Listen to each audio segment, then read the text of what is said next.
Hi everyone, I'm back on my YouTube channel. I haven't been on here for a very, very long time, but super excited to be jumping on today to do a quick video about a surgery that I recently had. Well, not recently, but it's coming up to 2 years now. And I've had a lot of people approach me and contact me to ask me about this surgery and the recovery and the whole process of going through the surgery. So I thought I'd do a quick video if you're deciding to do the surgery or you've had the surgery and you just want to listen to someone who's been through that journey.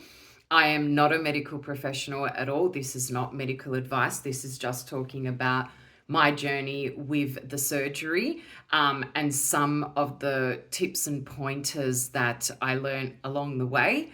It has been a long journey.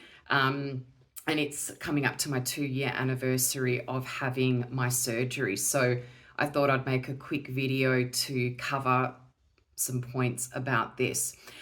So I had a spinal discectomy, which basically means they remove a disc from your spine that has herniated or protruded that is causing pain, especially sciatica pain to the point where people can't walk or they can't function or they're just in so much pain. So in my case, I had the L1S5 disc removed completely because it had herniated all the way to the point that I could no longer walk and the pain was just excruciating. If you've experienced nerve pain, especially sciatica nerve pain, it is something like no other.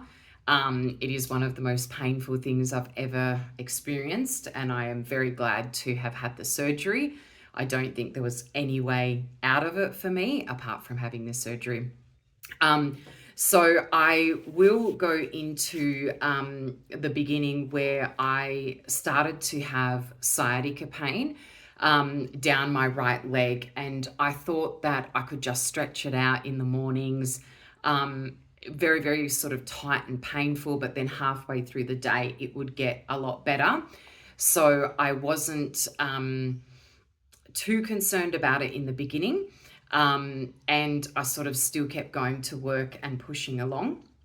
Then there was a night where I basically went to sleep. I had tried to see some professionals to get some help for the pain, like a chiropractor.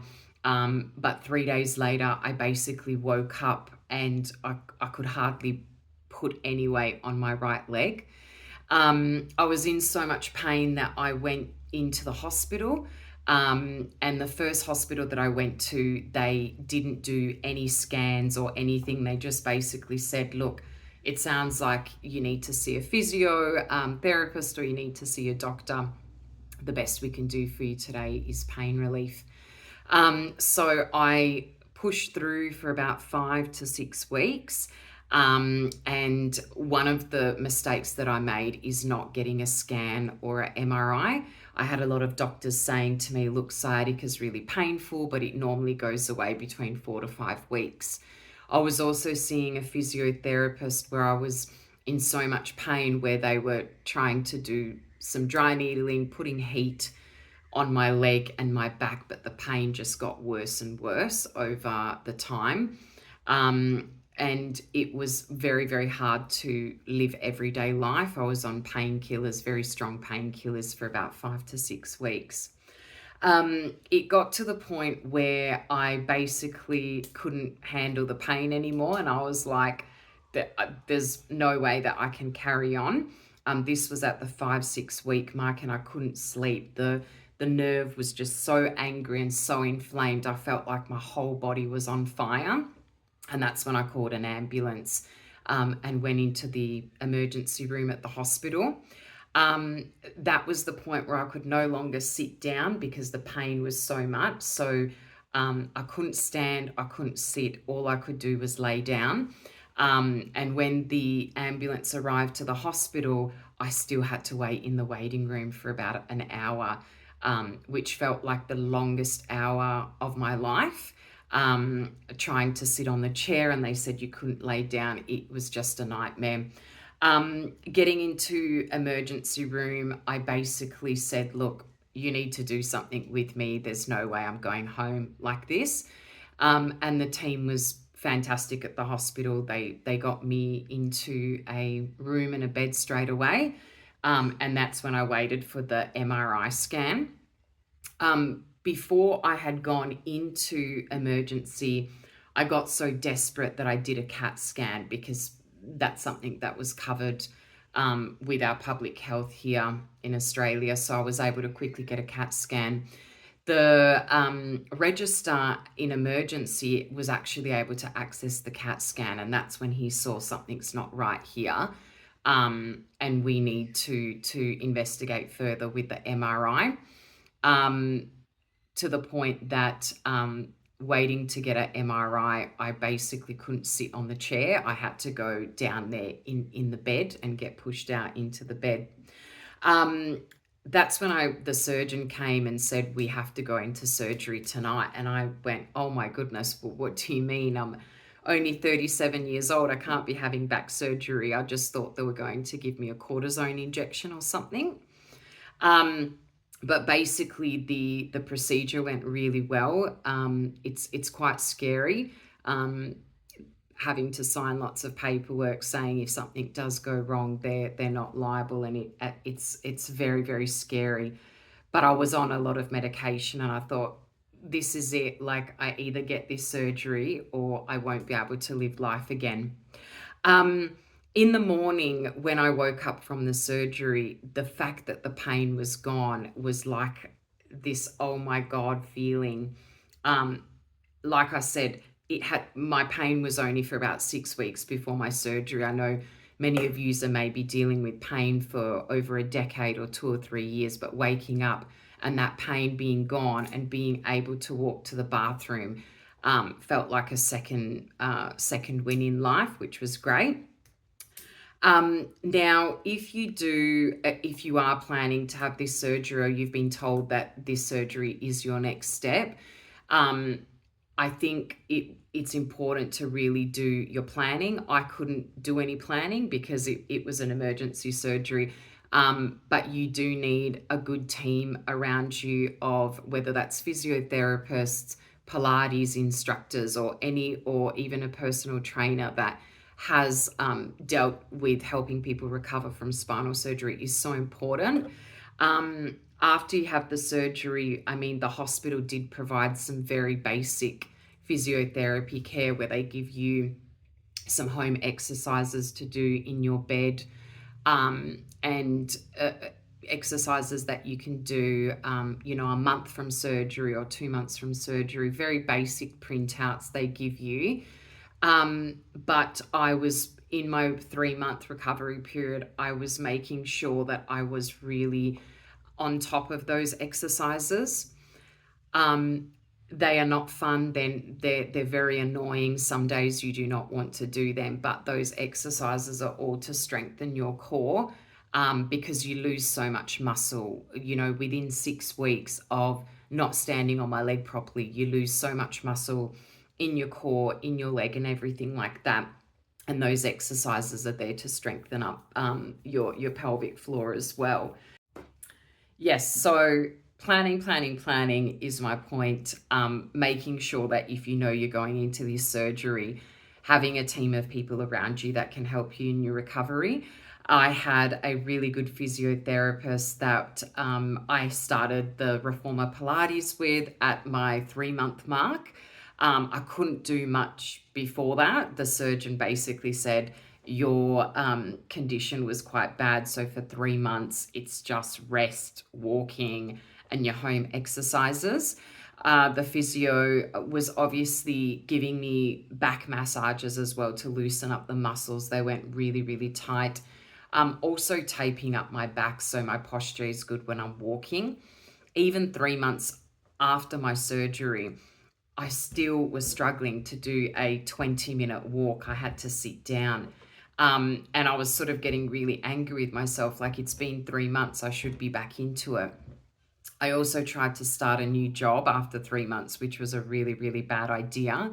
I just didn't have the strength in my body to be walking a lot or sitting a lot.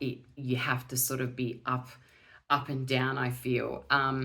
And the physio was really good in terms of pushing me to build my strength with the reformer Pilates, but not going too much, because you can go into that boom and bust pattern. And the healing stage is definitely not a straight line. 1 minute you'll be feeling so good, 6 months out, a year out, you want to get back to the gym. You've done a couple of gym sessions, you've loaded it up too much. Then you got to back away. Then you go back, you don't load. But then you're still getting that nerve being irritated. Um, and there is a lot of fantastic Reddit groups, which I pretty much lived on the Reddit community that was for this particular surgery. And everybody was saying the same thing. You know, you feel like you're doing great, and then there's a flare up, and there's a flare up at 6 months, or there's a flare up at 12 months. A lot of the time, the surgeon said to me, if the nerve is compressed for too long and it was too aggravated and inflamed, like mine is, basically you can have permanent nerve damage, which if you do too much, or you walk too much, or you've just done too much in a day, you do feel it. For me now, at the 2-year mark, it's just become part of life. Like, oh, I did a bit too much yesterday, I'm feeling it.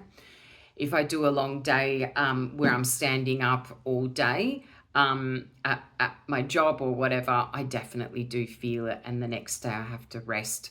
So you do come to accept that life isn't the same, and it's not going to be the same, and you do need to be careful, especially with lifting heavy things. I tried to go back to the gym probably about the 10 month to 1 year mark. And going back to gym classes, personally for me, it was a bit too soon. I also find that a lot of instructors or PTs that haven't had experience with people with back surgery, they see that you're looking fine, you're standing up, you're able to move. So they naturally want to push you, or, you know, can you do a 10 kilo kettlebell, or can you go a little bit more? And I'm like, no, I can't. And you really have to be kind of your own best friend and know your boundaries, and tell other people your boundaries as well. I did find that there was some particular gyms where I felt like if I do the classes, I had to be pushed a little bit more, and I didn't like that. So it might take you a while to figure out what works for you. You know, you might just want to do walking and swimming, or you might just want to stick to reformer Pilates within a physiotherapy where they are very accustomed to dealing with people that have had injuries and surgeries, instead of just going back to a normal studio. So take your time. Don't rush yourself, is my advice. And be very kind to yourself. Obviously, your body is going through a lot of changes, and it's also a big trauma as well. Like, especially if you're not expecting to have surgery, or it's come to the point where you need surgery quite quickly. It's quite traumatic having to have your spine opened up and something removed. It's not natural. And looking after your mental health. If you are planning the surgery, you know, plan out some activities for 3 months. Like, I can't be active. What else can I do? Can I do some meditation courses, or can I just listen to nice, relaxing music on YouTube, or do some journaling, and having activities that will make you feel good?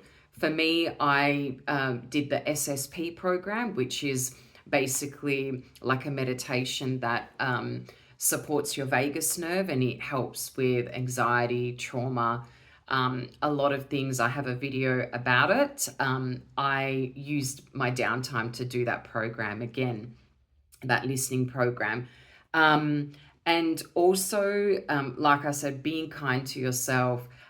standing up for yourself as well. You might put on a bit of weight like I did. I actually put on a lot of weight not being active. And, you know, people all have their opinions on, you know, you should eat less or you should do this. And you just have to say to people, hang on, I've just had a major surgery. Even though it is a quick surgery and you're out of there in a day, it's still a major life transformation. So if I had to give advice, you know, be your own best friend, stick up for yourself, get that support team, whether that's speaking to a psychologist about how this has changed your life and how it makes you feel, or having a team, whether that's your friends, family, or a professional team that is really going to support you and is empathetic of your journey and not going to push you too much, and help you on your recovery. Just trying to have a look if I have missed anything. Yeah, and don't be in a rush to get back into things. I felt like I wanted to really get back into life a bit too quickly, and, you know, wanted to go out. I think I was a little bit extreme, going out after 2 weeks, because you can drive after 2 weeks. So I was zipping around over town meeting friends. And then I realized that I needed to pull it back because I still was scared that someone might bump me. Because within that 3 months, you are at risk of herniating. Like, you're at risk of anything happening. You're still healing. That 3-month window is really, really important. If I had to go back into time, I probably would have definitely slowed down within my 3 months. And even after my 3 months, I wouldn't have tried to make such big changes like changing my job and things like that. I think it just added a lot more anxiety, already on top of a big life change. You do need to be careful after you have had this surgery. Find people you can talk to that have had it as well, and the community groups as well. I hope this video has been helpful. If you have any questions, please put them in the comments. I do want to respond to you because I feel like it's so important when you're recovering or thinking about this surgery to have other people cheering you on and letting you know that it's okay, that you heal a bit and then you go backwards, and then you heal a bit and then you go backwards. So I wish you all the best on your journey. Thank you for listening, and drop any questions you have in the comments.